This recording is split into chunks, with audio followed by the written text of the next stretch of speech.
బుల్లితెర ఆడియన్స్ ఎప్పటి నుంచో ఎదురు చూసిన బిగ్ బాస్ సీజన్ 9 మొదలైంది. సెప్టెంబర్ 7 నుంచి షూరీ అయిన ఈ షోలో కింగ్ నాగార్జున హోస్ట్ గా వ్యవహరిస్తుండగా 9 మంది సెలబ్రిటీలు 5 మంది కామనర్స్ హౌస్ లో అడుగుపెట్టి ఆట మొదలు పెట్టారు.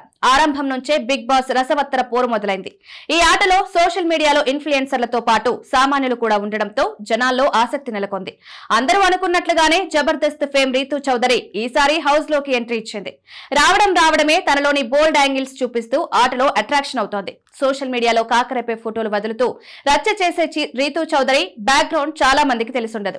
మే 4న తెలంగాణలోని ఖమ్మం జిల్లాలో రీతూ చౌదరి జన్మించింది. ఆమె యూసఫ్గూడలోని సెయింట్ మేరీ స్కూల్లో మాస్ కమ్యూనికేషన్ పూర్తి చేసింది. రీతూ చౌదరి అనగానే జబర్దస్త్ కామెడీ షో ఫేమ్ అనుకుంటారు. కానీ అంతకుముందు ఆమె కొన్ని సీరియల్స్ లో నటించి బుల్లితెర ప్రేక్షకులకు దగ్గరయ్యారనే విషయం చాలా తక్కువ మందికి తెలుసు. చిన్న చిన్న కార్యక్రమాలకు యాంకర్ గా చేస్తూ కెరీర్ ప్రారంభించిన రీతూ ప్రదీప్, సుమా కలిసి హోస్ట్ చేసిన ప్రదీప్ పెళ్లి చూపులు కార్యక్రమంలో పాల్గొని బుల్లితెర ఆడియన్స్ కి పరిచయమైంది.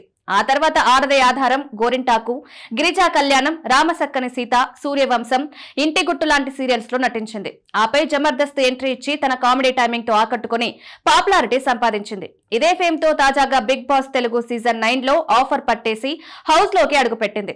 బిగ్ బాస్ హౌస్ లో గ్లామర్ డోస్ తట్టించడానికి, ఆటలో ఎక్కడి దాకైనా వెళ్లడానికి రీతూ చౌదరి రెడీగా ఉందట. ఈ షోలో పాల్గొన్నందుకు గాను ఆమెకు ఒక్కో ఎపిసోడ్ కి 40,000 రూపాయలు ఇస్తున్నారని సమాచారం. ఆమెకు సోషల్ మీడియాలో భారీ సంఖ్యలో ఫాలోవర్స్ ఉన్నారు. ఇదే తన ప్రధాన అస్త్రంగా బిగ్ బాస్ ఎంట్రీ ఇచ్చింది రీతూ చౌదరి.